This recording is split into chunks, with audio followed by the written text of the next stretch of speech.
Hello అండి. Welcome to my channel Navya's kitchen adventure. Subscribe మీ. ఈరోజు చల్ల మిరపకాయలు, ఊర మిరపకాయలు ఎలా చేసుకోవాలో చూద్దాం. ఇది ప్రాసెస్ ఎక్కువగా ఉంటుందండి. వీడియో స్కిప్ చేయకుండా ఫుల్గా చూడండి, అర్థమవుతుంది. ఈ చల్ల మిరపకాయలకి తోలు మందంగా ఉండి కారం తక్కువగా ఉండే మిరపకాయలు తీసుకోవాలండి. కావాలనుకుంటే మజ్జిగ మిరపకాయలకి బజ్జీ మిరపకాయలు కూడా తీసుకోవచ్చండి. బజ్జీ మిరపకాయలు కారం తక్కువగా ఉండి తోలు మందంగా ఉంటుంది కాబట్టి అవి కూడా టేస్ట్ బాగుంటాయండి.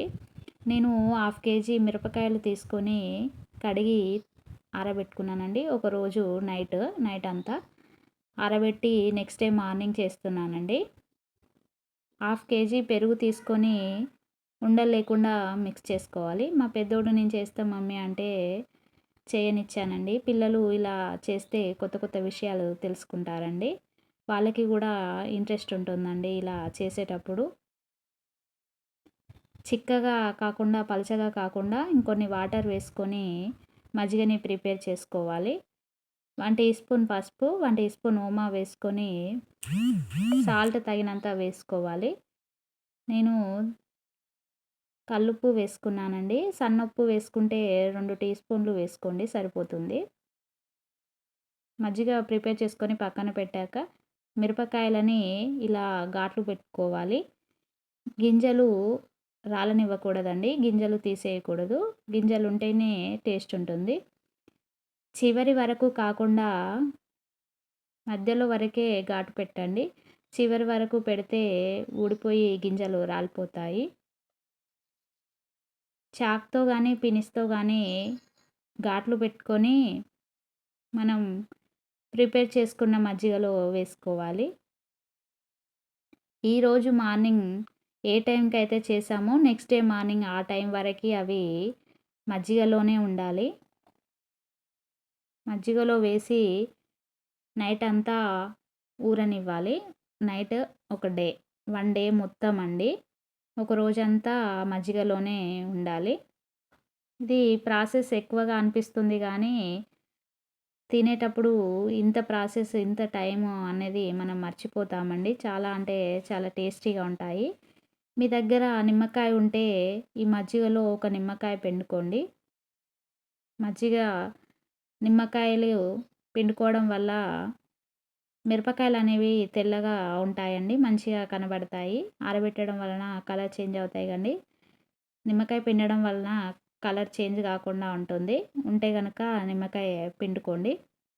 ఒక రోజంతా ఇవి ఉన్నాక నెక్స్ట్ డే మార్నింగ్ ఏ టైంకి అయితే వేసామో ఆ టైంకి నెక్స్ట్ డే మార్నింగ్ తీసి ఎండబెట్టాలి. నేను కవర్పై ఎండబెట్టాను. కొంచెం లేట్ అవుతుంది కానీ క్లాత్పై అయితే తొందరగా పీల్చుకుంటుందండి. ఇది తడి లేకుండా మజ్జిగ రాకుండా చిల్లుల గరిట జాలి గంటతో ఇలా ఆరబెట్టుకోవాలి. ఆరబెట్టుకున్నాక ఈవినింగ్కి తీసి మళ్ళీ అదే మజ్జిగలో వేయాలండి. మజ్జిగని ఎండలో పెట్టాల్సిన పని లేదు, ఇంట్లోనే పెట్టుకోవచ్చు. ఈవినింగ్ తీసి మజ్జిగలో వేసి మంచిగా కలుపుకొని ఉంచాలి. మళ్ళీ ఇది ఫస్ట్ డే అండి, ఎండబెట్టడంలో ఫస్ట్ డే. మళ్ళీ నెక్స్ట్ డే తీసి మళ్ళీ అదే ప్రాసెస్ చేయాలండి. ఇది సెకండ్ డే అండి. సెకండ్ డే రోజు ఆరబెడుతున్నప్పుడు మజ్జిగ రాకుండా తీసుకోవాలండి. మజ్జిగ రాకుండా తీసి ఆరబెట్టుకోవాలి. కాటన్ క్లాత్ అయితే మజ్జిగ పీల్చుకుంటుంది, త్వరగా ఆరుతాయి. నేను కవర్ వేసానండి. ఇది థర్డ్ డే మార్నింగ్ అండి. రొటీన్ ప్రాసెస్ అండి. డైలీ ఇలా 3 డేస్ మజ్జిగ అయిపోయేదాకా చేసుకోవాలి. మజ్జిగ పూర్తిగా అయిపోయాక ఇలా ఎండిన తర్వాత తీసుకోవాలి. ఇది లాస్ట్ డే అండి, 4th డే. నాకు 4 డేస్ పట్టింది మజ్జిగ అంతా అయిపోవడానికి. 3 డేస్ కానీ 4 డేస్ కానీ ఈ ప్రాసెస్ అవుతుందండి మజ్జిగలో పెట్టి తీయడం. ఫస్ట్ మార్నింగ్ ఆరబెట్టాలి, ఈవినింగ్ మజ్జిగలో వేసి తీసుకోవాలి.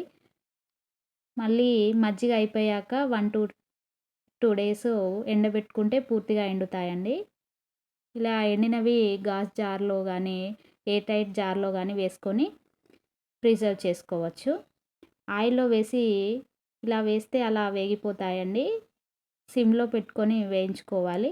పెరుగులో కానీ, పప్పుచారులో కానీ తింటే చాలా టేస్ట్ ఉంటుంది. Thanks for watching.